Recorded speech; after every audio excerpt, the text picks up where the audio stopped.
Muy buenos días a todas y todos.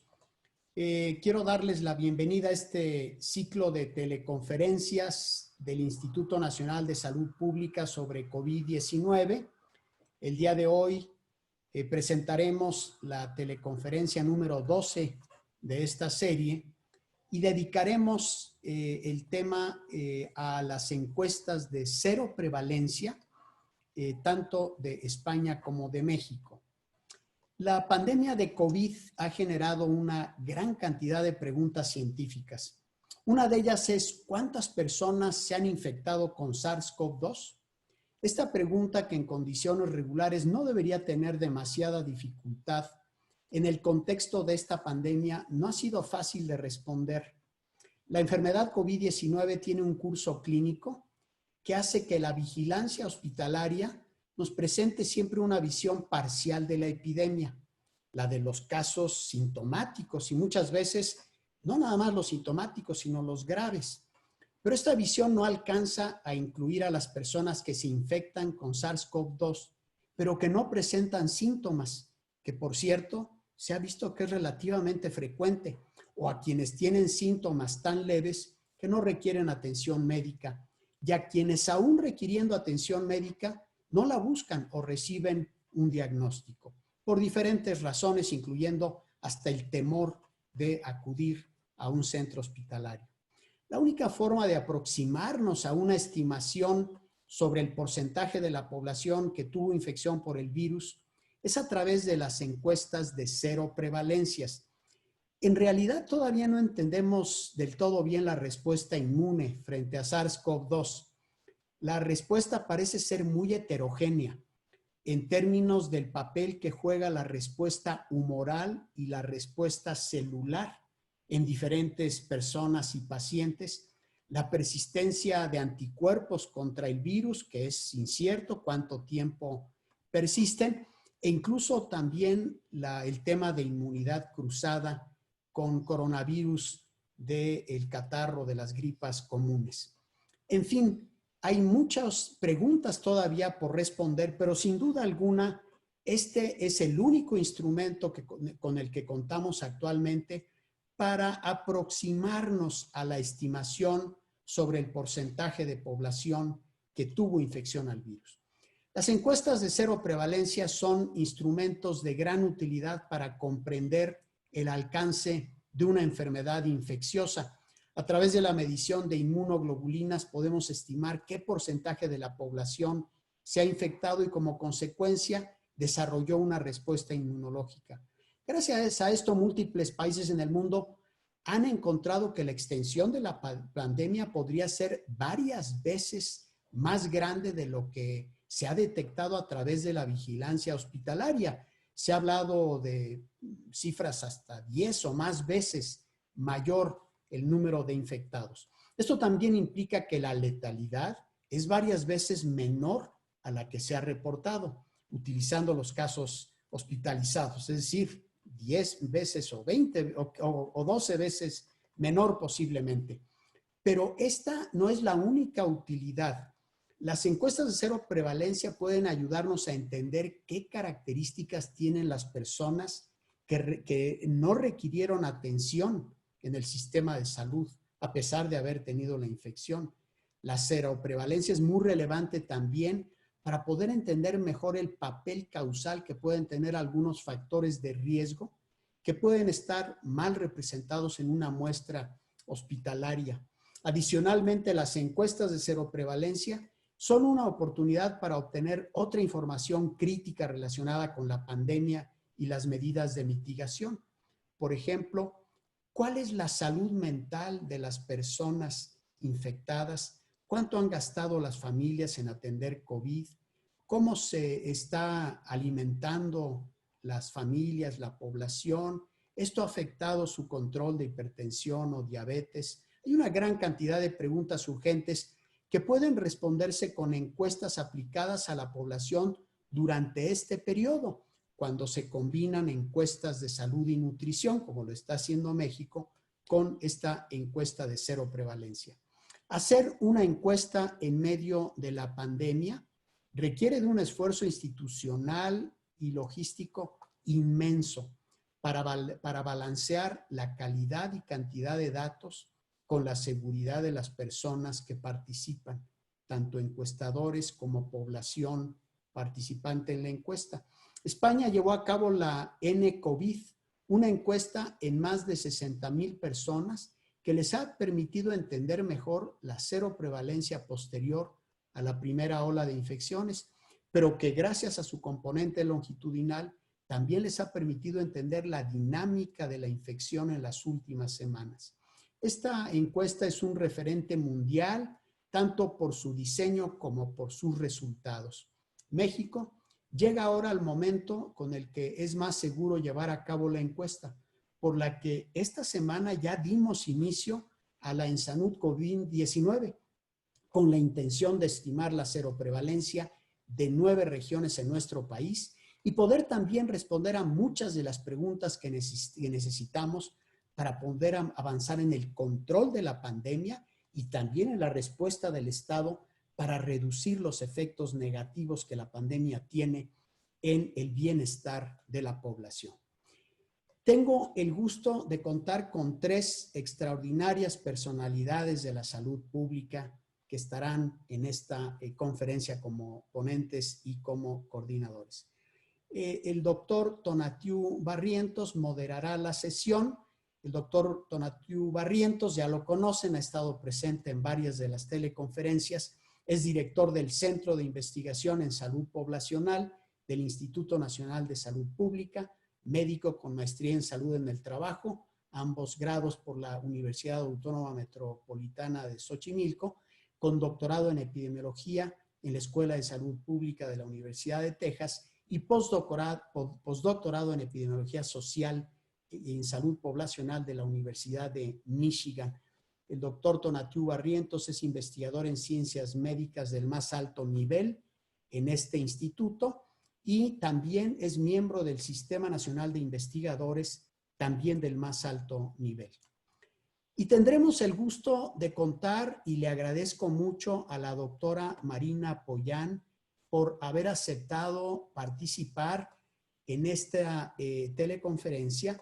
La doctora Pollán es directora del Centro Nacional de Epidemiología del Instituto de Salud Carlos III, es médica y tiene un máster en salud pública por el Instituto de Salud Carlos III y doctorado en medicina preventiva y salud pública por la Universidad Autónoma de Madrid. La doctora Pollán está especializada en estudios epidemiológicos para el cáncer, ha dirigido su investigación al estudio de factores prevenibles del cáncer, incluyendo cáncer de mama, de colon y recto, de próstata, de estómago. La doctora Pollán lideró el Estudio Nacional de Cero Epidemiología de la infección por SARS-CoV-2 en España, conocida como la N-COVID. También nos acompaña, y es un gran gusto contar con la querida amiga y querida directora del Centro de Investigación en Evaluación y Encuestas del Instituto, la doctora Teresa Shama Levy. Ella es licenciada en nutrición, maestra en ciencias de la salud con área de concentración en epidemiología y doctora en salud pública. Ella también pertenece al Sistema Nacional de Investigadores y es también investigadora en ciencias médicas del más alto nivel de este instituto. Tere ha coordinado las encuestas nacionales de salud y nutrición del país desde que el instituto se hizo cargo de ellas, la de 1999, 2006, 2012, 2016, 2018, y está actualmente coordinando la ENSANUD COVID-19. Muchísimas gracias, Tere, Marina, Tonatiuh, por participar y te cedo la palabra, Tonatiuh. Muchas gracias. Muchas gracias, Juan. Muy buenos días a todas y a todos las personas que nos están acompañando en este webinar. El día de hoy vamos a tener 2 presentaciones. Vamos a tener primero la presentación de la doctora Pollán y después la presentación de la doctora Shama. Posteriormente haremos algunas preguntas y también vamos a recuperar las preguntas de la audiencia. Entonces les voy a pedir por favor a las personas que quieran hacer alguna pregunta que por favor la escriban en la sección de preguntas y respuestas que van a ver en la parte de abajo de su pantalla del lado derecho. Si por favor la escriben ahí, va a ser mucho más fácil para nosotros identificar sus preguntas y en el chat pueden dejar sus comentarios. Doctora Pollán, tiene usted 20 minutos a partir de este momento. Muchas gracias. Bueno, voy a compartir mi pantalla. A ver si lo puedo hacer bien y rápido. Un momento. Creo que está bien, que se ve ya suficientemente. Sí, es correcto. Vale, perfecto. Primero, dar las gracias por permitirme participar en este seminario. Saludar muy cordialmente a todos los investigadores y las personas interesadas en el tema de la teleconferencia de hoy, allí en México y bueno, en los países en los que estén. Y bueno, pues empiezo porque el tiempo es limitado a contarles nuestro estudio nacional de seroprevalencia, del que ya ha hablado un poco el doctor Juan Rivera. El objetivo del estudio fue un mandato prácticamente del gobierno, el realizar durante la primera gran oleada de COVID-19 en España un estudio de seroprevalencia para conocer realmente las dimensiones de la pandemia en nuestro país. Y el objetivo de nuestro estudio era, en una situación como la que ha descrito el doctor Rivera, de no poder testar a todas las personas que podían tener síntomas compatibles con la enfermedad, conocer realmente la dimensión de la infección, cuántas personas tienen anticuerpos, lo cual nos permite saber cuántas personas han sido infectadas y de alguna manera tener en cuenta la evolución de la epidemia.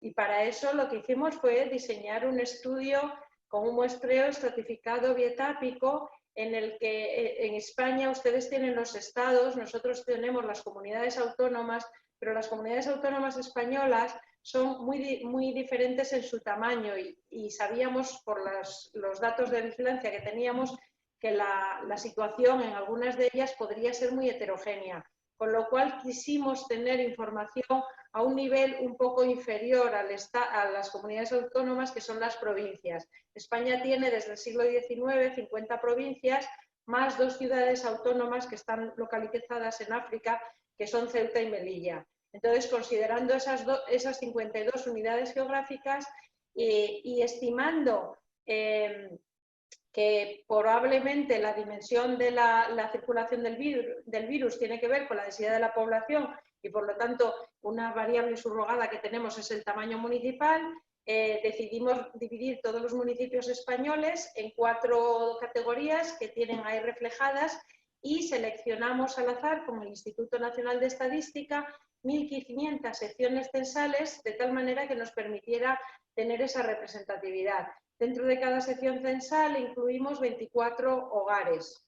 Y para hacer este estudio, lo que pensamos es que hacerlo en vez de una semana, que era la idea inicial, hacerlo en 2 semanas, dividir esa muestra en 2 trozos igualmente representativos, que para nosotros les denominamos en un principio la cohorte A y la cohorte B, y llegar a contactar a esos 36.000 hogares seleccionados mediante teléfono y para ello poder dirigirnos a unos 90.000 posibles participantes con el objetivo, teniendo en cuenta que pensábamos que 2 de cada 3 personas iban a querer, o 2 de cada 3 hogares, perdón, iban a querer participar, tener nuestro objetivo, que eran 60.000 participantes, que es el tamaño que calculamos necesitábamos para tener una estimación correcta de una prevalencia global de un 5%.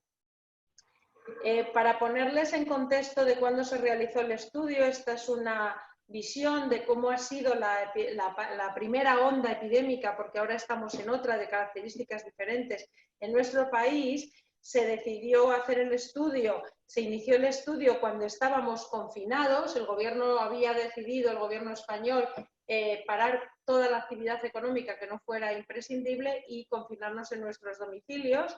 Y se realizaron las rondas, como ven, hicimos el estudio a las mismas personas durante 3 rondas separadas, cada una de ellas por una semana, estos periodos se tomaron teniendo en cuenta las recomendaciones de la OMS, que recomendaba en olas sucesivas tener este tipo de seguimiento, distanciar las encuestas unos 21 días. Y bueno, ahora mismo ya tenemos las 3 rondas completas y los resultados que voy a presentar son los resultados que presentamos en el informe final al conjunto del país. Bueno, ¿qué información recogimos? Nosotros, a diferencia de México, no hemos podido, por la situación de pandemia, etcétera, que teníamos, unir esta encuesta a nuestra encuesta nacional de salud que tenemos y, por tanto, ha sido un trabajo ad hoc en el que decidimos unir una encuesta, en realidad son 2 encuestas epidemiológicas, con la información serológica que queríamos recoger, que son las medidas para estimar los anticuerpos. Y decidimos desde el principio utilizar 2 tipos de medidas. Uno es un test rápido que se hace mediante punción en el dedo y que eso nos iba a permitir mayor aceptabilidad. Queríamos tener datos en niños y en personas muy mayores y pensábamos que estas personas a lo mejor no se dejaban pinchar tan fácilmente para poder tener un test basado en serología que es más preciso, lo sabíamos desde el principio, pero que probablemente nos podía sesgar un poco la participación. Por eso decidimos combinar estos 2 tipos de test. Para ponerles en contexto, esto es una imagen de un infograma de una publicación del British Medical Journal, donde compara los tipos de test que tenemos. Los tipos rápidos aquí vendrían representados por las letras LFIA, Lateral Flow Immunoassay, y esos ya se ve ahí directamente en la imagen que tienen bastante menos sensibilidad, es decir, ahí se ve que en conjunto, aunque hay muchas diferencias entre los test rápidos, podrían hasta un 34% de personas que realmente están infectadas no dar positivo y tienen una especificidad que es bastante grande, pero que también es mejorable. Mientras que los test que se reconocen ahí como CLIA, que representaría la otra alternativa que nosotros hemos utilizado, un estudio de quimioluminiscencia, son mucho más sensibles y también son más específicos, que es algo que nos importa mucho cuando vas a una población en la que la mayoría de las personas son negativas. Nosotros además validamos los test que íbamos a utilizar. Decidimos utilizar como test rápido el Orient Gene, que bueno, están aquí las referencias en la diapositiva. Enviaré el PDF de la presentación para que puedan tenerlo ustedes. Y encontramos que este test que íbamos a utilizar tenía una sensibilidad aceptable, mayor de la que reportaba el British Medical Journal ahí para los test rápidos, y que además tenía la misma sensibilidad y especificidad, tanto utilizándolo, tomando muestra por venopunción, como pinchando en el dedo, porque había algunas personas aquí que decían que los test rápidos no funcionaban muy bien con la gota del fingerprint. Y esta es la validación del inmunoensayo que hemos hecho, y bueno, luego en la literatura hay otros estudios tal vez más grandes que el nuestro validando estas 2 herramientas también. Nuestros resultados son bastante concordantes. Entonces, con estos datos en marcha decidimos elegir esas 2 herramientas. En cuanto a información epidemiológica, teníamos una encuesta epidemiológica del hogar para identificar todas las personas que están viviendo en el mismo, porque hay que tener en cuenta que nuestra muestra partía de los datos que nos da el Instituto Nacional de Estadística, pero estábamos en una situación confinados y por lo tanto había personas que no estaban viviendo en su hogar, hay personas que tienen un segundo hogar, y luego tenemos estudiantes, etcétera, que estaban en otros lugares diferentes. Identificamos a las personas que vivían en el hogar, hicimos unas preguntas generales sobre el hogar y luego teníamos una encuesta individual que se hacía ya cuando el individuo, cuando los participantes habían aceptado participar, obviamente, y contestaban a un encuestador y que tenían en cuenta pues las características y los factores de riesgo de COVID. A diferencia de lo que van a poder hacer ustedes, seguramente nosotros no hemos podido incluir, dadas las características del momento en el que hemos hecho el estudio y el volumen de personas, no hemos podido incluir muchas preguntas que nos hubiera gustado tener para estudiar aspectos como la carga económica o como la salud mental. Esto no lo podemos abordar con los datos que tenemos. El estudio supuso un gran reto logístico porque de repente había que recoger información en 2 semanas de hasta posibles 90.000 participantes. Al final tuvimos un total, bueno, ya verán, de 68.000, y había que coordinar a todas las comunidades autónomas, a los servicios de salud. Y eso pues fue un esfuerzo conjunto del Gobierno central y de las comunidades autónomas, de sus estados de allí equivalentes. Montamos un sistema de información para recoger toda la información recogida en una única base de datos en el Ministerio de Sanidad, los técnicos del Ministerio, y en mi instituto se montó también una plataforma de formación para que las enfermeras, los médicos de atención primaria, los pediatras, las personas responsables de recoger la información siguieran un protocolo establecido. No era posible por el confinamiento hacer grupos de formación, con lo cual fue la plataforma de formación y el seguimiento individualizado contestando las preguntas como lo hicimos. El trabajo de campo pues se organizó, como ya les he comentado, se contactaba al hogar, el hogar que decidía participar. Había dos modalidades. En Madrid, por ejemplo, que la epidemia ha sido muy intensa, se iba directamente al hogar para retomar la información. En otras comunidades autónomas lo que se hacía es citarles en centros de salud para que las personas pudieran ser testadas allí y contestasen el cuestionario. Esta es una visión general de cómo ha sido la participación en las 3 rondas. Tenemos una participación global de 69% entre los teóricamente elegibles, las personas que teníamos censadas en esos domicilios, y la participación es mucho mayor entre teniendo en cuenta los que pudimos contactar, porque como estaba comentando, había hogares en los que no estaban viviendo las personas censadas en ese hogar. La participación ha sido grande, la adherencia, es decir, las personas que participaron en la primera ronda y siguieron participando en la segunda y en la tercera, fue muy alta, fue del 90%.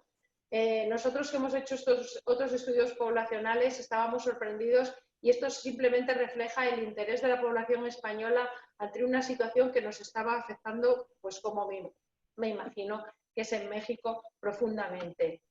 Esta es más o menos la representación de nuestra muestra. El 96% de las personas eran españolas, no significa que nacieran aquí. No teníamos preguntas de etnia, no queríamos que la gente se sintiese excluida. Sabemos que hay personas que tuvieron que utilizar mediadores porque no hablaban español, pero nosotros en la información que tenemos de nacionalidad es si esa persona es considerada española o no. Así que no podemos hacer mucho estudio de si personas no caucásicas tienen más riesgo. Como vemos aquí en esta parte, no sé si cuando señalo se ve, pero en la gráfica que representa la demografía de nuestra población con los participantes, que es la coloreada, vemos que tenemos una ligera infrarrepresentación de personas adultos jóvenes, que se explica no tanto porque se negaran a participar como por la movilidad que este sector poblacional tiene en nuestro país y en otros. Son estudiantes, muchos de ellos están viviendo en pisos con otros compañeros, muchas veces no se empadronan ahí, por lo tanto no los teníamos registrados. Y bueno, pues como ven, el 66% de los participantes no refirió haber tenido ningún síntoma compatible con la enfermedad. Aquí está la representación geográfica. Este era nuestro variable de interés, de cuál ha sido cuál era la prevalencia en la primera ronda y en la segunda ronda, utilizando el test rápido, tienen a la izquierda, y el inmunoensayo, que es más preciso, en la derecha. Como ven, pues con las dos herramientas tenemos una imagen muy parecida. La prevalencia global, que no ha cambiado mucho durante estas rondas, se acerca bastante al 5% que habíamos predicho al principio. Esto es fruto realmente del azar, no sabíamos cuánto, hombre, sí sabíamos que no iba a ser un 30%, pero nos ha sorprendido acertar tanto.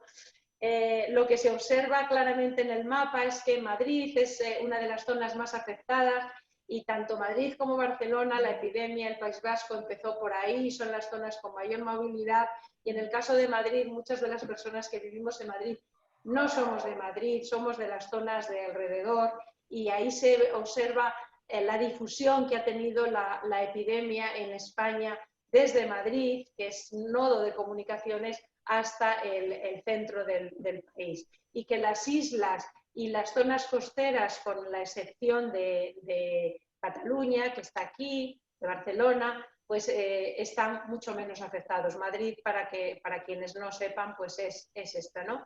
Y en la tercera ronda no he podido traer solamente la imagen con el test rápido, pero puedo avanzarles que con el inmunoensayo la imagen es muy parecida y se sigue reproduciendo el patrón que veíamos en las rondas anteriores. Mi opinión ahora mismo es que hicimos las rondas excesivamente rápido. Seguimos el protocolo de la OMS, habíamos estado confinados y realmente los anticuerpos aparecen 2, 3 semanas, incluso más, ahora tenemos ya datos de esto, después de una infección, y probablemente hubiera sido más interesante espaciarlas. Quisimos espaciar la última, pero era imposible porque, bueno, nos metíamos en julio, las vacaciones del personal, etc.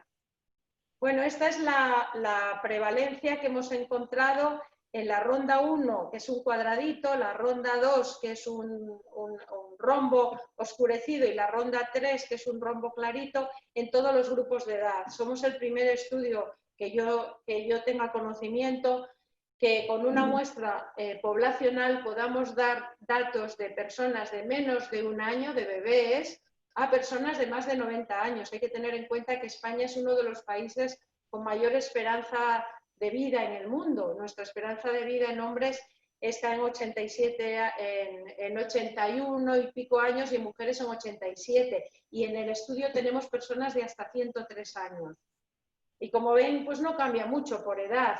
Es menos frecuente en niños, aunque en el grupo de bebés, como ven, ha habido un ascenso por rondas. Estos datos son con el test rápido porque los bebés, lógicamente, no se dejaban pinchar tan fácilmente sus papás, ¿no?, para extraer la sangre, para extraer un volumen suficiente de sangre. Y bueno, tal vez el aumento que se ve, que no es significativo, podría ser el desconfinamiento posterior que ocurrió en la segunda y tercera ronda. Bueno, las características de cómo se relaciona la seroprevalencia con los síntomas de COVID, pues como se observa ahí, los asintomáticos en todas las rondas tienen una prevalencia menor, pero esto prueba que existen infecciones asintomáticas, que bueno, es algo que es absolutamente aceptado. Con los datos que tenemos en el estudio podemos estimar que entre un 28 y un 35% de los infectados son asintomáticos. Y bueno, hemos recibido comunicaciones de profesores que nos dicen que esta es la mejor estimación que hay por estudio poblacional, ¿no? Y bueno, pues llama la atención la alta seroprevalencia de síntomas como la anosmia o la ageusia. Uy, veo que me he entretenido demasiado y que a lo mejor no tengo tiempo, así que voy a pasar otras cosas muy rápidas. Hemos visto también cómo aumentaban los positivos de una ronda a otra, que ha sido mayor de la ronda 2 a la 3 porque había mayor movilidad, un 1% de personas casi pasaron de ser negativas a positivas, y también hemos visto la seronegativización, que ahora esto ya es un tema totalmente aceptado. De la primera a la segunda ronda, entre los positivos, un 7% seronegativizaron y fueron más seronegativos, o sea, el porcentaje de seronegativización es mayor en los asintomáticos y también en las personas que no habían tenido una PCR. Y ese porcentaje, perdón que me he pasado, pero alcanza el 14% cuando comparamos la ronda 1 con la 3. Esto no significa que las personas pierdan los anticuerpos tan rápidos, porque los anticuerpos hay que valorarlos desde el momento del inicio de la infección, no cuando nosotros lo medimos. Pero está claro que hay una pérdida de anticuerpos después de pasada la infección, lo cual no significa necesariamente que se pierda la inmunidad. En nuestro país hay mucha discusión al respecto. Bueno, y también tenemos información de las personas que tenían síntomas y de cómo ha ido evolucionando, y eso nos permitía ver cómo estaba siendo la pandemia a medida que el país se desconfinaba, que se desconfinó entre la ronda 1 y la 2. Como ven, entre la ronda 2 y la 3 ya se ve un afloramiento de positivos, de personas que ya están diciendo que tienen síntomas. Todavía muchos de ellos no tendrán anticuerpos, y bueno, con las limitaciones que tiene una encuesta epidemiológica, estamos viendo ahí el rebrote que ahora estamos sufriendo en España. Y finalmente también tenemos información de las medidas de protección, y esto es ¿Cuánta gente no utilizaba mascarillas en la ronda? Esta pregunta la incluimos en ronda 2 y ronda 3 porque en la ronda 1 estábamos confinados. Ahora la mascarilla, no sé cuál es la situación en México, pero en España es obligatoria en personas mayores de 6 años y bueno, esto nos da una idea de ya cómo estaba la población aceptando la mascarilla antes de que fuera impuesta como obligatoria. Bueno, es un estudio que tiene sus limitaciones, los test no son perfectos, ya lo hemos visto, la información epidemiológica es autorreportada y además no tenemos datos de las personas institucionalizadas, es decir, muy especialmente personas de residencias de ancianos, que en nuestro país ha sido un problema gordísimo. Y esto es un tema que está pendiente y me consta que algunas comunidades autónomas están haciendo sus propias encuestas allí. Y bueno, simplemente las fortalezas creo que ya las he ido diciendo, las conclusiones las voy a pasar porque lo he ido diciendo. Este es el artículo que publicamos en Lancet y que está disponible. El equipo es grandísimo y bueno, ahí tienen los más de 5.000 profesionales que estuvieron tomando muestras. Y bueno, pues ellos no están aquí, pero simplemente quiero dejar constancia de que este estudio es fruto del esfuerzo de mucha gente. Y perdón si me he pasado un poco de tiempo.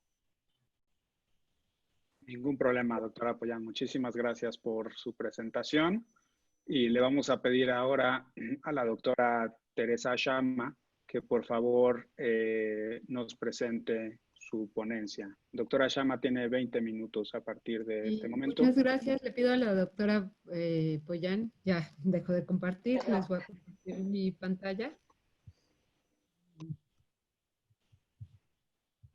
Perfecto. Pues buenos días a todos y a todas. El día de hoy yo les voy a presentar, bueno, es buenas tardes en España, perdón, y yo les voy a presentar la encuesta cero epidemiológica en México, pero esta forma parte de la ENSANUD COVID, que nosotros ya habíamos empezado a planear esta ronda de la ENSANUD que les platicaré más adelante. Bueno, les quiero mencionar unos breves antecedentes. A partir de, bueno, las encuestas nacionales de salud y nutrición forman parte del sistema de encuestas nacionales en salud y a partir de los años 88 y 99 se aplicaron las encuestas nacionales de nutrición y en los años 86 y el 2000 las encuestas de salud. A partir del 2006 se consolidan los componentes de salud y nutrición para consolidar la encuesta nacional de salud y nutrición, que son las ENSANUDs. Desde entonces llevamos 4 rondas de levantamiento, el año 2006, 2012, 2016 y la de 2016 fue de medio camino y 2018. Todas estas encuestas tienen un diseño similar y se pueden comparar entre sí y nos permiten conocer el estado de salud y nutrición de la población mexicana y la respuesta que el Estado ha tenido ante las problemáticas presentadas. A partir del año 2020 ya se había planeado llevar a cabo la ENSANUD continua y esta encuesta se llevaría por primera vez de manera anual para consolidar 5 muestras con representatividad nacional, urbana y rural y por entidad federativa que, como le mencionó el doctor Rivera al inicio, a los 5 años, del 20 al 24, tendremos una muestra de alrededor de 50,000 hogares. Este es el primer año, como ya les mencioné, que se llevará a cabo la ENSANUD continua y en la cual se estudiarán las condiciones de salud y nutrición de la población mexicana. Además, se aplicará un módulo sobre COVID-19. Por lo cual, la ENSANUD de este año se ha denominado ENSANUD COVID por la importancia de la pandemia en el salud y el bienestar. ¿Cuáles son los objetivos primordiales de la ENSANUD COVID? Y bueno, como objetivos primordiales lo que tenemos es el medir los anticuerpos contra SARS-CoV-2 en la población mexicana, los factores asociados a la presencia de anticuerpos, la manera en que la población mexicana adoptó la cuarentena, las medidas de mitigación y los efectos que ha tenido en la población en sus ingresos, la violencia, la seguridad alimentaria, su dieta y el estado de nutrición de la población.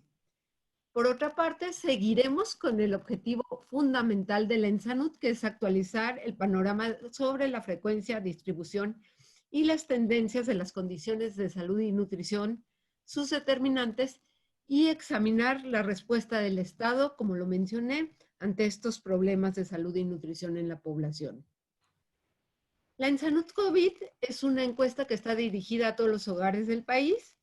Su diseño es nacional, probabilístico, estratificado y por conglomerados de todos los habitantes de los hogares del país, es decir, niños menores de 5 años, escolares, adolescentes y adultos. Y en este sentido, les quiero mencionar que no estaremos encuestando población que está confinada, ya sea por cárceles, orfanatos, asilos, en hospitales. Esta población tampoco la estamos encuestando. Uno de los principales objetivos de la encuesta es estimar la proporción de la población que tiene anticuerpos contra el SARS-CoV-2 en 9 grandes regiones de México. Y en esta diapositiva ustedes pueden ver las 9 regiones de México y los estados que consolidan a cada una de ellas. Está el Pacífico Norte, frontera, Pacífico Centro. El Centro Norte, y aquí, si ustedes pueden ver, el estado de Guanajuato tiene un asterisco porque haremos una muestra mayor para consolidar una región a solicitud del estado para Guanajuato. También está el centro, la Ciudad de México, el Estado de México, el Pacífico Sur y la península. Y del otro lado ven el mapa con diferentes colores que consolidan las regiones. En este sentido, les quiero mencionar que para consolidar las regiones, lo que tomamos en consideración, por una parte, fue la densidad de la población, sabiendo que sobre todo el COVID se está presentando mayormente en zonas urbanas, y la otra variable es su cercanía. El parámetro principal de la encuesta es la prevalencia por anticuerpos de COVID-19 en suero en la muestra de la población, y el tamaño mínimo fue calculado en 12,000 viviendas y estaremos entrevistando alrededor de 22,500 sujetos. El tamaño de muestra mínimo para cada región va a ser de 1,250 hogares, y para la Ciudad de México será de 1,850 y el Estado de México 1,400 viviendas, y esto es por su densidad de población. Las regiones de la ENSANUD COVID las hemos, bueno, para la selección hemos tomado en cuenta las unidades primarias de muestreo por región, que están estimadas en 41 UPMs. En estas seleccionaremos 30 viviendas, y estas 30 viviendas van a estar seleccionadas en 5 manzanas urbanas y 2 localidades rurales. Las precisiones que tendremos por región están estimadas también de acuerdo a lo que se obtuvo en la ENSANUD 2006. Bueno, y aquí les quiero mencionar cuál es la selección de las viviendas que se hace en campo, que esto lo realizan los cartógrafos con algoritmos programados previamente. Los cartógrafos realizan los croquis de las manzanas en zonas urbanas y de localidades rurales con base a la información que da el INEGI.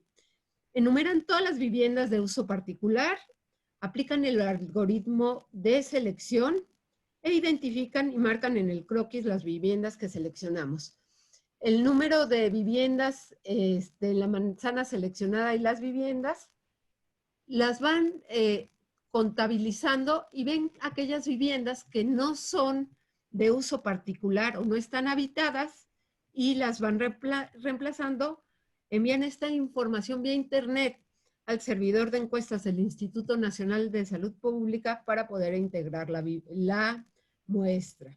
Y aquí de manera rápida les muestro nuestro esquema de diseño.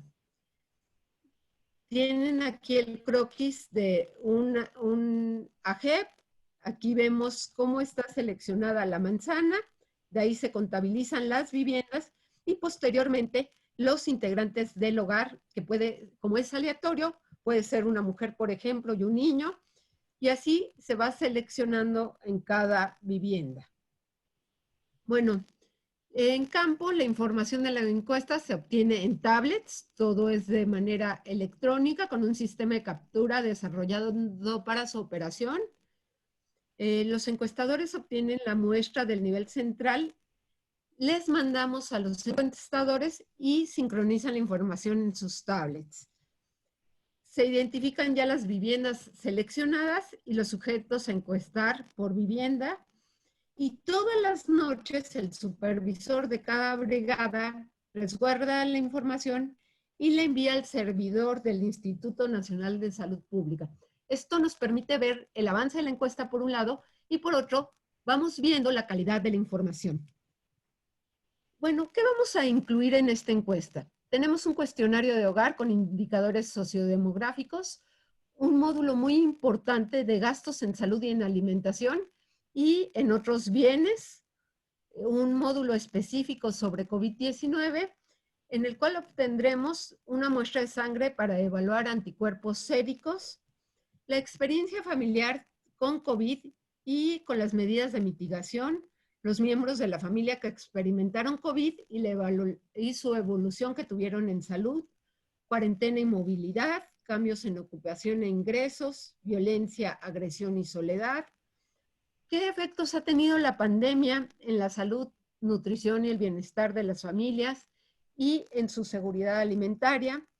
Los cambios en su dieta, también en el consumo de tabaco y alcohol, y la utilización de servicios de salud en y distintos al COVID-19. Bueno, en cuanto a las pruebas de seroprevalencia, obtendremos muestras por punción venosa en una submuestra de niños mayores de 1 año, los adolescentes y los adultos. Hemos estimado la muestra en un total de 8,077 muestras venosas útiles para estimar COVID y realizaremos la medición de anticuerpos por IgG cuantitativa para poder evaluar cuántos están enfermos por COVID y cuántos se han enfermado. Estas muestras serán evaluadas en el INDRE y en el Centro de Enfermedades Infecciosas del Instituto Nacional de Salud Pública. La prevalencia nos va a aproximar a cuántos se han contagiado en la pandemia y este tipo de pruebas nos permitirá tener comparaciones con otros países que utilizan esta misma aproximación. También estamos ya terminando la validación de la prueba de ELISA por IgG para SARS-CoV-2. Para sueros negativos lo que hicimos fue utilizar 210 sueros de la ENSANUD 2018.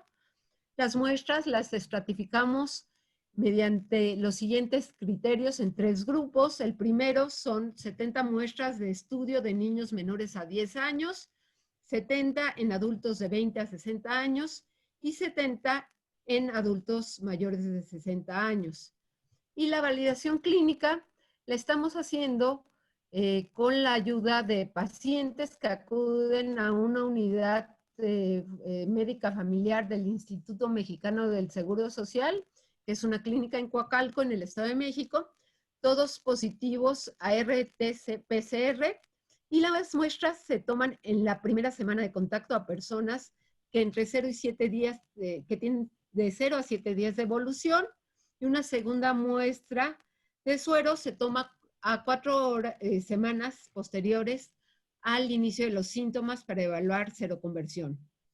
Una vez que terminemos la validación, se considerarán las 2 técnicas que tengan mayor desempeño en cuanto a especificidad, sensibilidad y valores predictivos.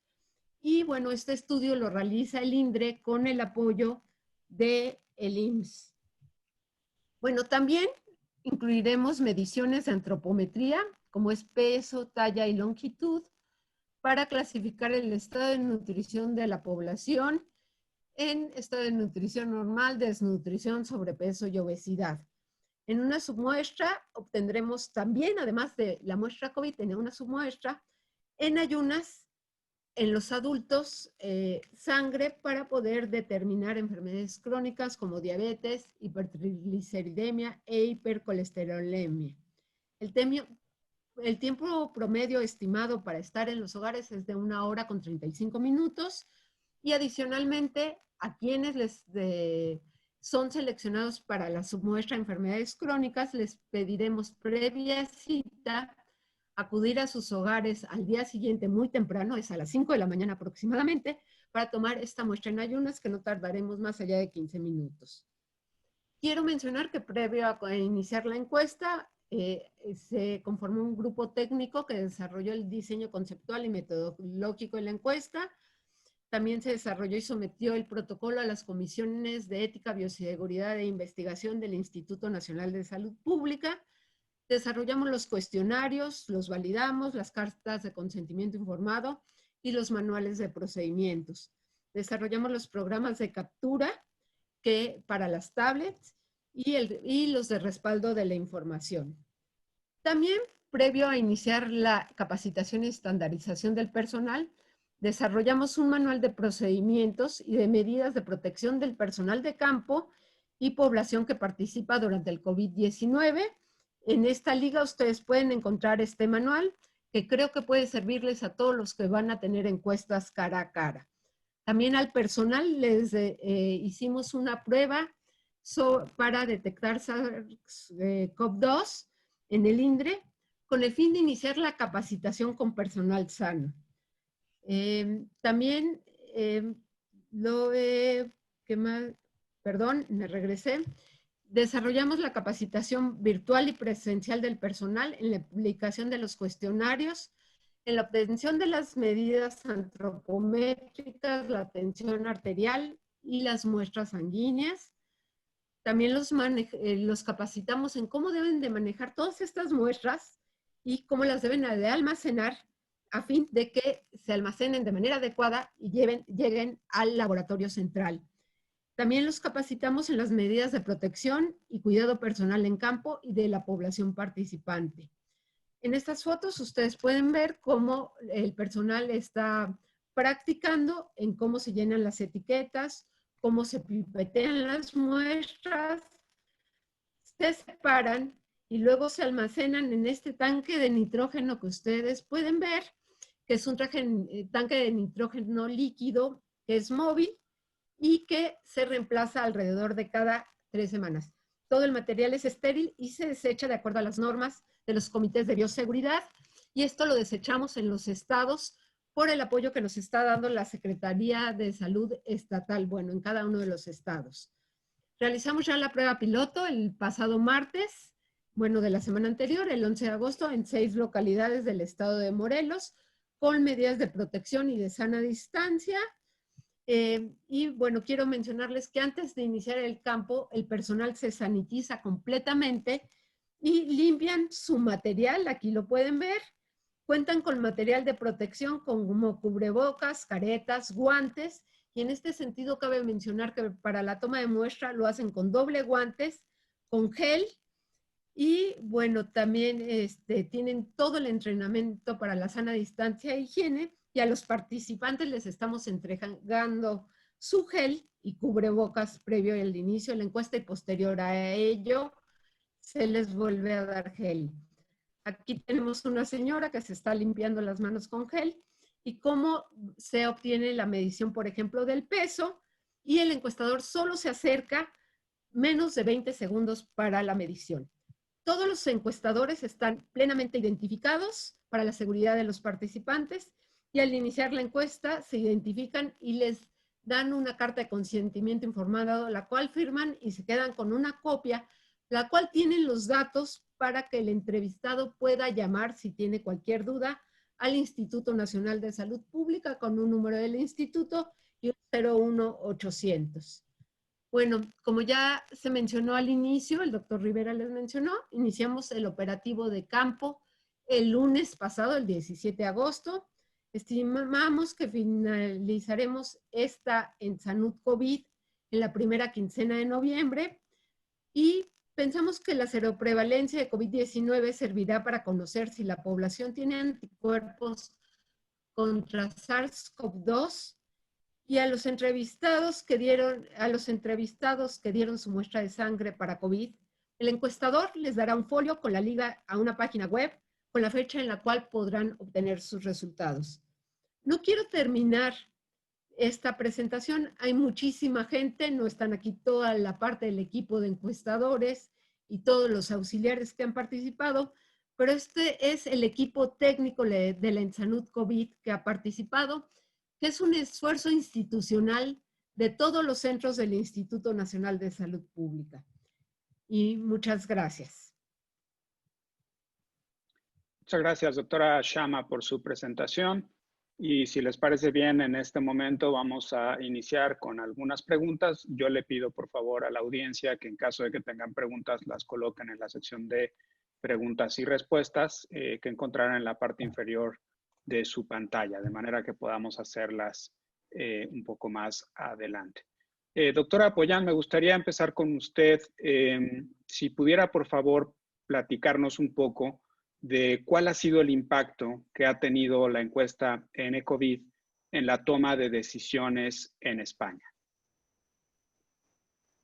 Bueno, no sé si soy la persona más adecuada para responder esta pregunta, pero la encuesta sí que ha servido, ha sido discutida, ha habido unas comisiones de desescalada que se llaman aquí, de expertos que asesoraban al Ministerio de Sanidad para tomar decisiones en la forma en la que las distintas comunidades autónomas podían ir aumentando el nivel de actividad económica y movilidad. La encuesta ha servido para, primero, demostrar la eficacia del confinamiento, porque hemos visto la ausencia de circulación de virus durante el tiempo que estábamos confinados. Nos ha servido también para hacer un estudio comparativo de qué sabíamos del impacto de la COVID-19 con datos de vigilancia y con datos de infección, y hemos visto que había desigualdades en algunas comunidades respecto a lo que pensamos que es la disponibilidad de la técnica PCR, que es la técnica diagnóstica. Con los datos de vigilancia, por ejemplo, había una comunidad del norte de España, que es La Rioja, es pequeñita, que aparecía marcada como una de las comunidades con mayor nivel de casos de COVID por número de habitantes. Sin embargo, cuando hemos visto los datos de seroprevalencia, la tasa de infección no es tan grande allí, y lo que está demostrando es tal vez una mejor organización y disponibilidad de pruebas de PCR.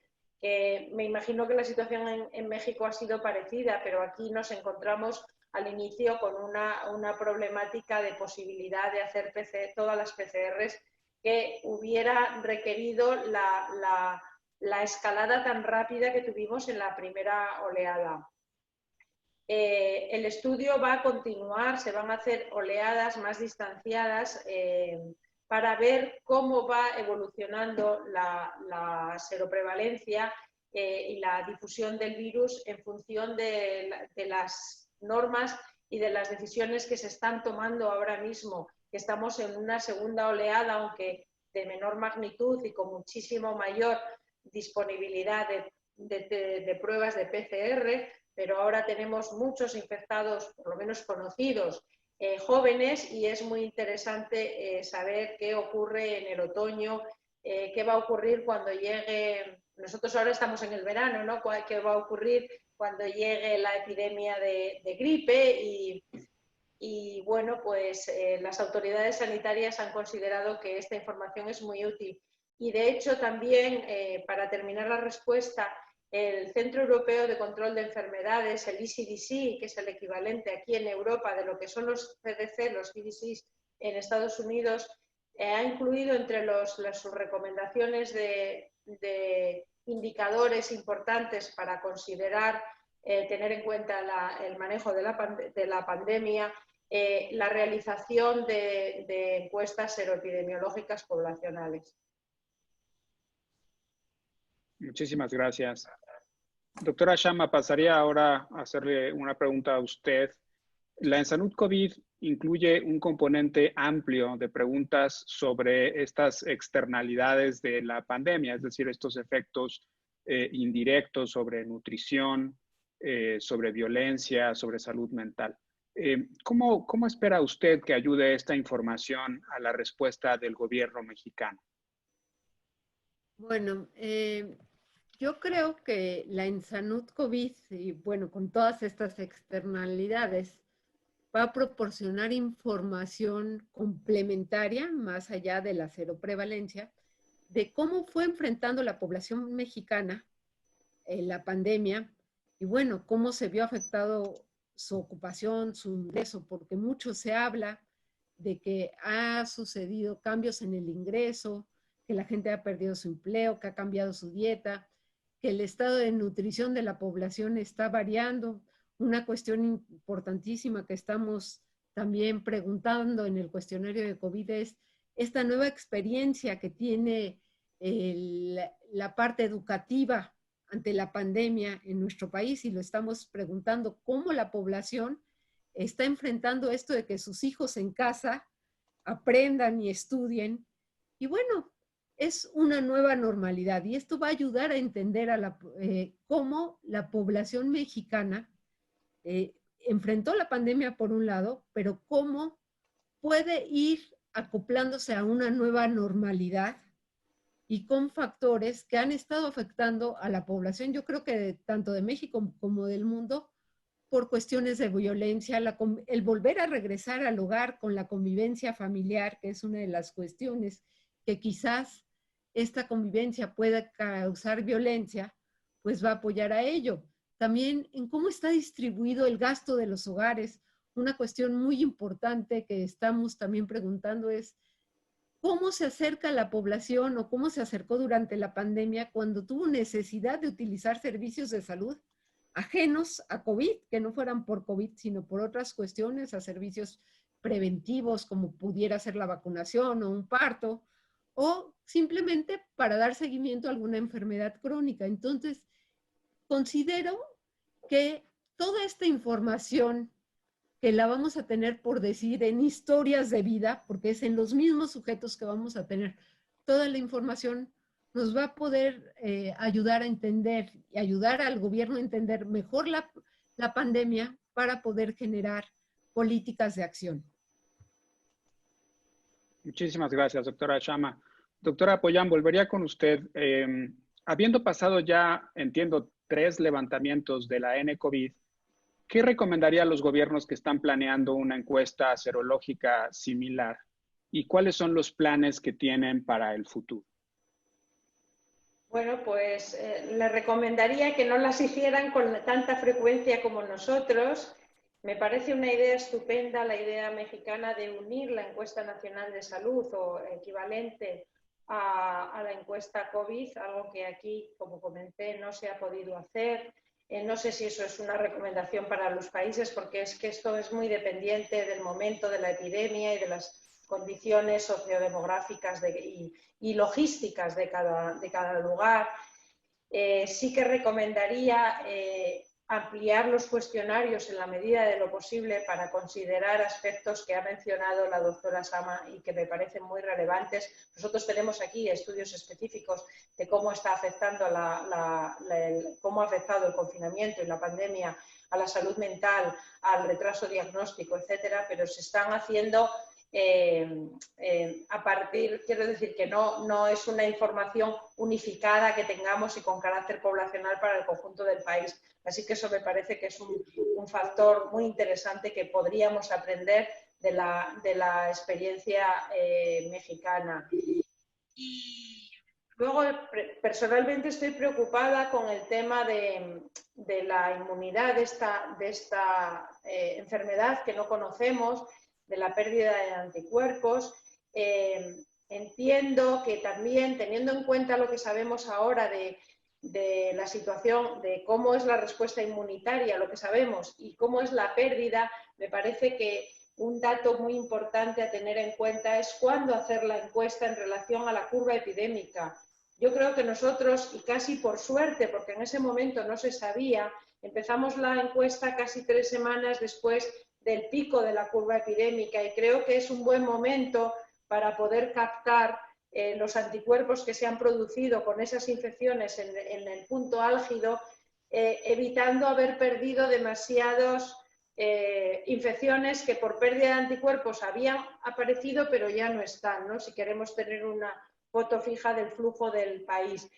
En otros países, si tardas mucho en relación al pico de la epidemia, esto es una impresión personal, creo que podría el estudio de seroprevalencia no ser tan eficaz, porque ya no vas a poder detectar aquellas infecciones que se empezaron a producir antes.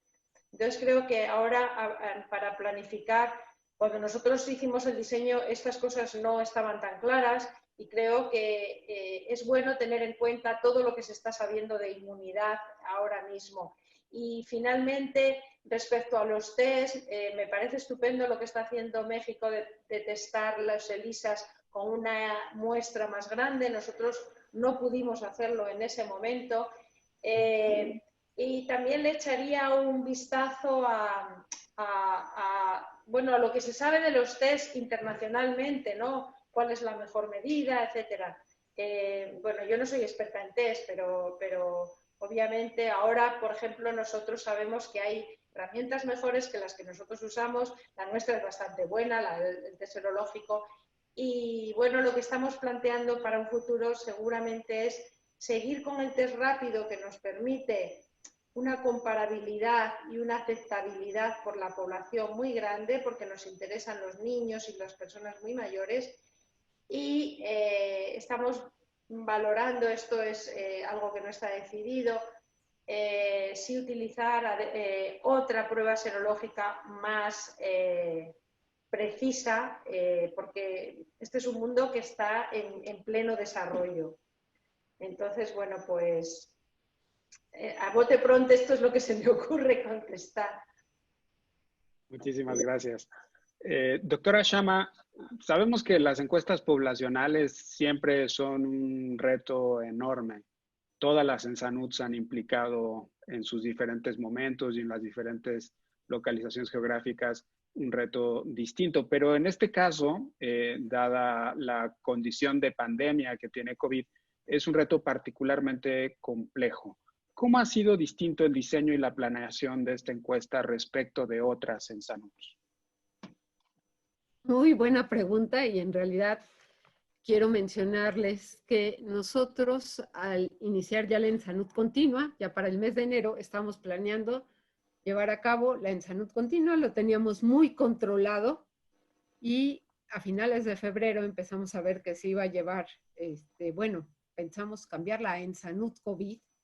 No está muy definido. Entonces el reto era iniciar, hacer los cambios de una ENSANUD normal, por así llamarlo, a una ENSANUD que tenía un tema específico, pero que aparte de todos los retos que puede tener de seguridad para los encuestadores en función de seguridad pública, por ir a zonas emergentes, por así llamarlo, teníamos ahora el reto de que nuestros encuestadores no se vayan a contagiar. Entonces, el rediseñar la encuesta en el marco de la ENSANUD COVID y todo lo que conllevaba la pandemia fue el primer reto, y realmente sí estábamos un poco espantados, pero nos pusimos a trabajar en la planeación primero de cómo poder capacitar y estandarizar a distancia a nuestros encuestadores, mencionando que nuestras capacitaciones siempre llevan 1 mes y medio de manera presencial para poder estandarizar.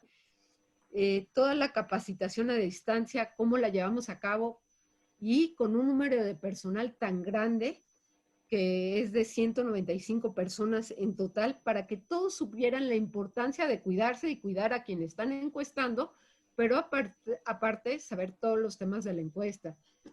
El poder consolidar un grupo técnico que entendiera que todos los temas son importantes.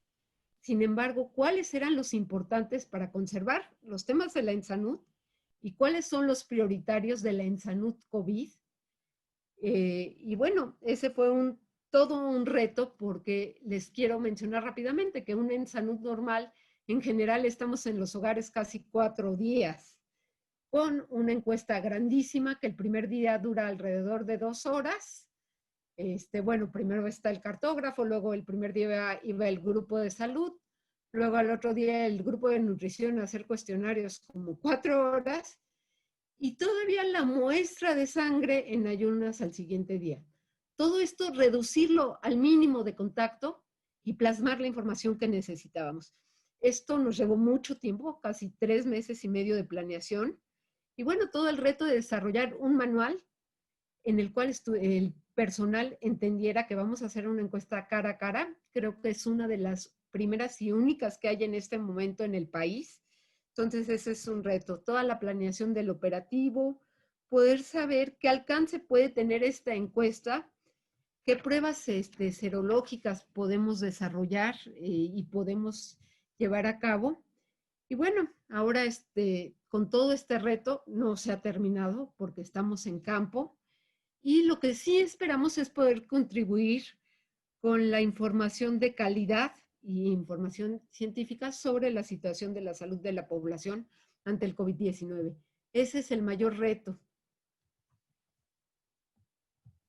Muchas gracias, doctora Shama. Quisiera ahora empezar con las preguntas que la audiencia nos ha dejado por aquí en la sección de preguntas y respuestas, y les recuerdo que eso está en la parte de abajo de sus pantallas por si quieren añadir alguna pregunta. Stephen Rottenberg pregunta si se han ajustado los intervalos de confianza de cero prevalencia por las cifras de sensibilidad y especificidad de las pruebas de anticuerpos, además del diseño de la encuesta. Entiendo que esta sería una pregunta para la doctora Boyan, y quisiera aprovechar aquí porque justo nos llama mucho la atención la utilización de pruebas rápidas y creo que valdría mucho la pena si nos pudieran explicar cómo se toma en cuenta, ¿no?, la diferencia en la sensibilidad, cuál sería la expectativa sobre la cero prevalencia real y cómo son, digamos, distintas las cero prevalencias una vez que se comparan con las pruebas no rápidas. Vale. Bueno, si no me acuerdo de todas las preguntas, me corriges, me vuelves a preguntar. No hemos hecho una corrección por sensibilidad y especificidad, no tenemos un valor único para esto, tenemos los que nos dieron los que dieron nuestro estudio de fiabilidad de los test, que es pequeñito, y el de otros estudios. Lo que hicimos en el artículo de Lancet fue utilizar la combinación de las dos pruebas. El hecho de tener dos pruebas que además van dirigidas, esto no lo he comentado, pero el test rápido que tenemos va dirigido a la región de unión de la proteína de la proteína S del coronavirus, del SARS-CoV-2, y el test, el inmunoensayo, va dirigido a la nucleoproteína. Entonces, son test que de alguna manera están midiendo dianas diferentes, y lo que se nos ocurrió de cara a la publicación fue combinar los resultados de los dos test, que por cierto tenían un grado de acuerdo de un 97%. Es decir, en el 97% de los participantes los dos test daban el mismo resultado. Lo que hicimos fue establecer unos rangos de maximizar la sensibilidad y la especificidad, teniendo en cuenta requerir que los dos test sean positivos, y ahí estamos maximizando la especificidad, o para maximizar la sensibilidad, tener en cuenta que al menos uno de los test sea positivo. Como ninguno de los dos test, como hemos visto, tiene una sensibilidad, los test fallan más en la sensibilidad que en la especificidad, pero en un estudio de estas características lo que nos importa mucho es tener una buena especificidad. Al final esto es lo que hicimos. Tenemos pendiente el hacer pruebas de ajuste con los datos de sensibilidad y especificidad, como no recuerdo el nombre de la persona que preguntaba, pero es una pregunta muy relevante. Y respecto a la comparación de los resultados de los dos test, bueno, ya he comentado que globalmente el 97% de los resultados eran iguales con ambos. Sí que hemos visto que, por ejemplo, en tema de ganancia de tasas de seroconversión o tasas de seronegativización, con el test, con el inmunoensayo tenemos datos que consideramos mejores, es decir, las pruebas son más consistentes de una prueba, de una ronda a la siguiente. Estamos todavía analizando resultados. Quiero decir que todavía nosotros hicimos una presentación global porque el estudio tenía mucha importancia para el país, pero hay que tener en cuenta que para dar datos consolidados necesitamos depurar mucho la información. Y lo que hemos visto es que tal vez en niños pequeños los resultados son un poco menos consistentes, pero también es verdad que el número de niños muy pequeños, estoy hablando de niños menores de 5 años, en los que tenemos pruebas de los dos, es muy limitado y por lo tanto incluso podrían tener características especiales esos niños a los que sus papás les dejaron pinchar y esto no lo hemos analizado bien. Nuestra impresión global después de haber usado los dos test es que el test rápido que elegimos, aquí en España ha habido mucha discusión con los test rápidos porque ha habido incluso distribución masiva de test que luego resultaron ser malos, no ser nada fiables, ¿no? Por eso tuvimos tanto cuidado en buscar, en elegir el que utilizamos. Nuestra conclusión es que para un estudio de seroprevalencia poblacional que busca tener un dato de prevalencia, el test rápido es una buena opción, es más barato, es mucho más aceptado por la población, etcétera. Obviamente, en términos de investigación, no diría lo mismo. No sé si los test rápidos están mejorando mucho. La verdad es que en ese terreno estoy menos informada. Supongo que no, que ya hay mucha más, las pruebas ELISA y los CLIA, etcétera, claramente son mejores. Muchísimas gracias. Vamos ahora a tomar la siguiente pregunta. También para la doctora Poyansi, ¿se tiene previsto en España incluir en las encuestas de cero prevalencia en población que reside en instituciones, específicamente residencias de ancianos y cárceles? En el estudio de seroprevalencia como tal, no, porque tiene un diseño que es poblacional, bueno, el que ya he explicado. Lo que sí ha habido es iniciativas de algunas comunidades autónomas de testar de manera masiva a los residentes de residencias de ancianos y tenemos una reunión pendiente entre el Ministerio de Sanidad, nuestro centro y responsables de instituciones de residencias de ancianos para considerar la realización de, no sé si será un estudio de seroprevalencia o un test masivo, es decir, de testar a todos los residentes de determinadas instituciones, pero esta decisión todavía no está tomada. Pero es muy importante, ese punto es muy importante. Desde luego, muchas gracias. Doctora Shama, tenemos aquí una pregunta. Dicen, es muy importante, Santa García dice, es muy importante considerar la sensibilidad y especificidad de las pruebas serológicas a utilizar. Entonces, en la encuesta de la ENSANUD, ¿cuáles son las pruebas serológicas a utilizar? Es decir, ¿es una ELISA casera como Kramer o se utilizará una ELISA comercial de las aprobadas por OMS y FDA? Sí, bueno, exactamente es en lo que estamos trabajando ahora y la propuesta técnica para ELISA en seroprevalencia se está trabajando desde el mes de mayo de 2020 y se ha considerado trabajar con al menos 3 pruebas comerciales en paralelo para el desarrollo de las pruebas en México, la Kramer de Mount Sinai, de IgG, de proteína S, y para determinar la mejor opción para los estudios de seroprevalencia que haremos en la ENSANUD. Esto nos está apoyando el INDRE.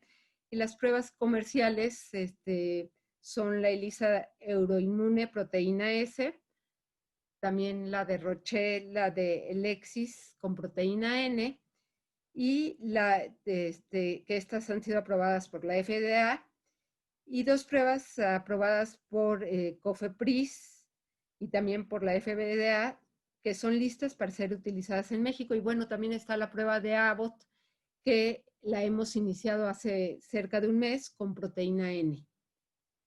Entonces sí estamos considerando cualquiera de estas 3 pruebas en la validación para consolidarlas con la mayor especificidad y sensibilidad.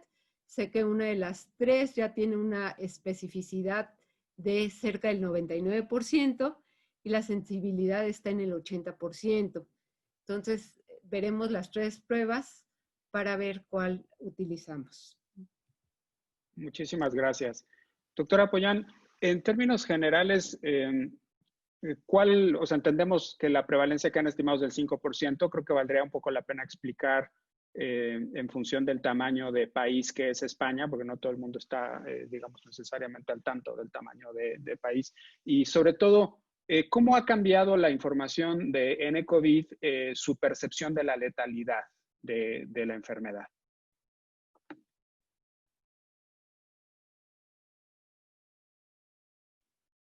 Su micrófono está cerrado, doctora. Perdón. Respecto a la primera pregunta, estaba comentando que, bueno, la seroprevalencia que encontramos global fue del 5% y subió un 5,2% en la segunda y tercera ronda, hubo un pequeño incremento.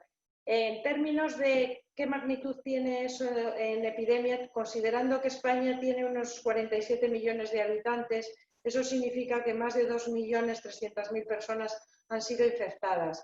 Si tenemos en cuenta, durante esa primera onda epidémica, si tenemos en cuenta los datos que teníamos de vigilancia, en ese momento teníamos declarados como 278.000 casos. Es decir, casi 1 de cada 10, 1 de cada 9, 1 de cada 8, depende, había sido posible detectarlo con pruebas de PCR y había otros 8 que no se habían detectado, de los cuales un tercio podrían ser asintomáticos. O sea, no todos, obviamente, no todas las personas infectadas tienen síntomas. En cuanto a la segunda pregunta, no me acuerdo, perdona.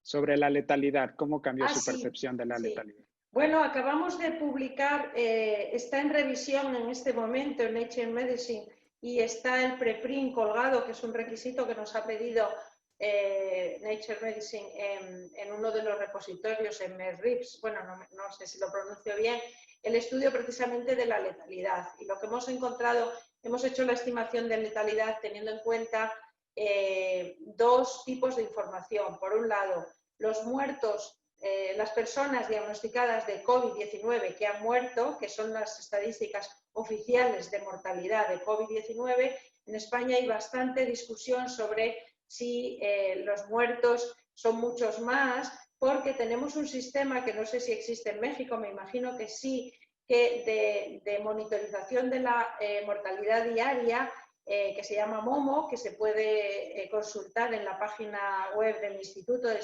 Salud Carlos III, que lo gestionamos en mi centro, y en ese sistema lo que detectamos claramente para la misma onda epidémica, para el mismo periodo, es un exceso de mortalidad de 44.000 personas.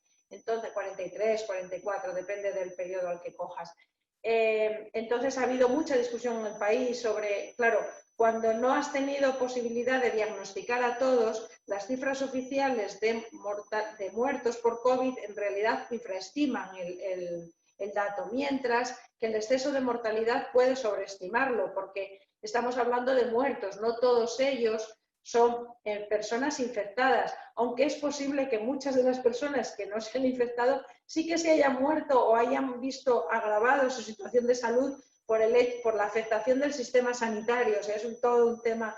Entonces, lo que hemos hecho es una estimación de la letalidad, primero eliminando los muertos en residencias, puesto que nosotros no tenemos la población de residencias, no era parte del denominador. Nuestro denominador para calcular la letalidad es la estimación de personas infectadas por grupos de sexo y edad, y hemos tomado estas 2 fuentes de información para calcular la letalidad teniendo en cuenta muertos en personas COVID-19 certificados y exceso de mortalidad por todas las causas. Y hemos encontrado, estoy hablando de memoria, los datos se pueden consultar en el preprint, hemos encontrado una letalidad global de cerca de un 0,8%.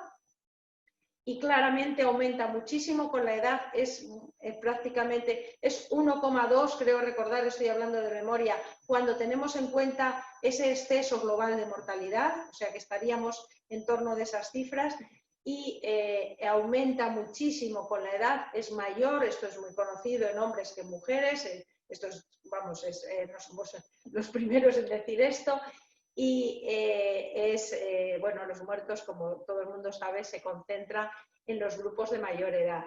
Normalmente las mujeres tienen como bueno, los hombres tienen como 1,5, entre 1,5 y 2 veces tasas de mortalidad, de letalidad mayores que los hombres, y más o menos esta proporción se mantiene con las dos fuentes de información, grosso modo hablando. Entonces, estas son la información que hemos podido proporcionar con N-COVID y son datos que creo que son muy relevantes. Totalmente, fundamentales.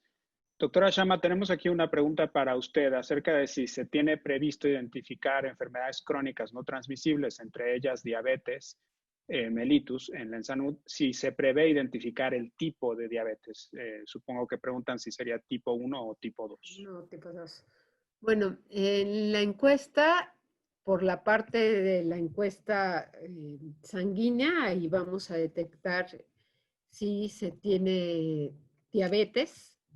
Y bueno, inclusive vamos a tomar hemoglobina glicosilada para ver, esto será en toda la población, independientemente que sean diabéticos o no. En toda esta submuestra vamos a tomar la hemoglobina glicosilada y se hacen unas preguntas desde cuándo es diabético, y en ese sentido podremos identificar si es diabético tipo 1 o tipo 2. En la ENSANUD en general se cuenta con esta información y bueno, basta recordar que ahorita estamos priorizando sobre COVID-19, sin embargo, los datos están disponibles para la ENSANUD 2018-2019, que pensamos que nos va a poder sumar a la información actual de la situación del país para estas enfermedades. Muchas gracias, doctora. Tengo aquí una pregunta para las dos. Es una pregunta que viene de nuestro foro en Facebook y lo están haciendo José Antonio Quintana y Demián Arech. Y las dos preguntas están relacionadas y tienen que ver con este tema que es relativamente reciente acerca de cómo está respondiendo la inmunidad, tanto la humoral como la celular, a la infección de SARS-CoV-2. Y bueno, creo que la pregunta se podría resumir sobre si se ha planteado utilizar pruebas de respuesta específica para células CD4 y CD8 para medir la respuesta celular, además de que tengamos esta medición de la respuesta humoral. No sé si alguna de las dos quisiera responder. Bueno, yo lo que puedo responder es que en la ENSANUD no se está pensando, sin embargo, hemos tratado de estar consiguiendo algún financiamiento para poder hacer. En la ENSANUD firman una carta de consentimiento en la cual se dice que si estarían dispuestos a continuar en un panel. Necesitaríamos otro tubo de sangre para obtener otras pruebas con linfocitos T también. Y bueno, hemos planeado, y si conseguimos el financiamiento, que al término de la ENSANUD poder hacer un seguimiento en una muestra, sobre todo en la Ciudad de México. No sé específicamente si haremos estos indicadores, pero sí para células T se estaba planeando. Muchas gracias. Doctora Pollán. Sí, yo quería comentar, bueno, en principio en el estudio no estaba planteado para esto, pero claramente sabemos que la inmunidad celular tiene una importancia muy grande. Estamos valorando incluir una muestra, porque claro, ahora mismo solo tenemos muestras serológicas, tenemos un banco de muestras serológicas del estudio y ahí, más allá de medir citoquinas o algún producto de los linfocitos, no podríamos determinar mucho más.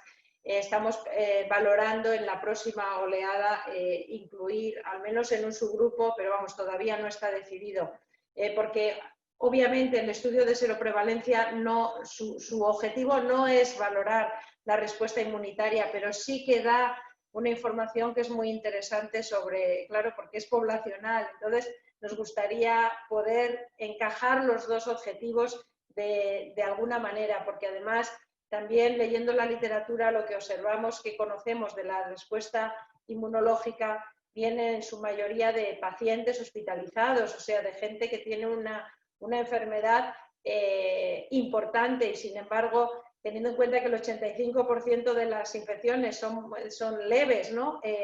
Y que el advenimiento de la vacuna, de las vacunas, etcétera, es muy importante conocer la situación inmunológica y el papel de cada tipo de respuesta inmunológica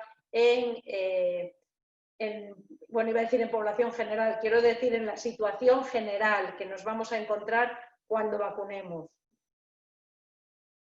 Desde luego. Muchísimas gracias.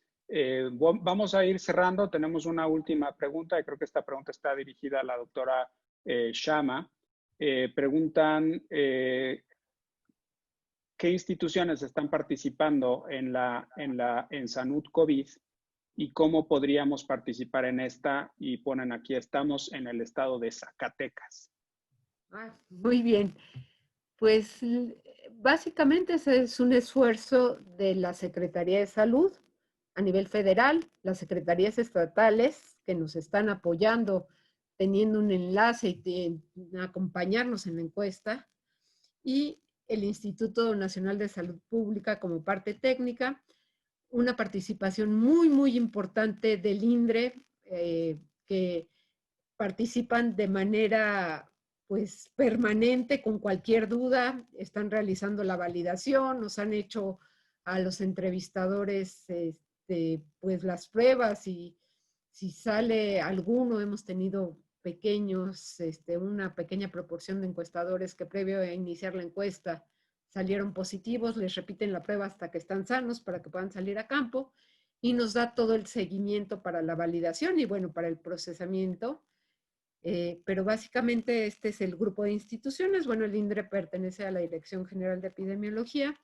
Y bueno, en este momento he tenido el día de ayer también la consulta, por ejemplo, del CIAD de Sonora, que quieren participar en la encuesta.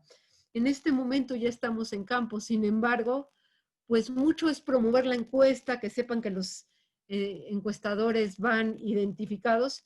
Y yo creo que este va a poder ser un gran ejercicio académico y de investigación para el país, dando cuenta que la ENSANUD es una encuesta permanente y bueno, sí vamos a necesitar muchas manos para que participen con nosotros en la parte del análisis. Recuerden que toda la información va a ser transparente y pública. A partir de que tengamos los resultados en diciembre, enero, se subirán como siempre a la página web de encuestas del instituto.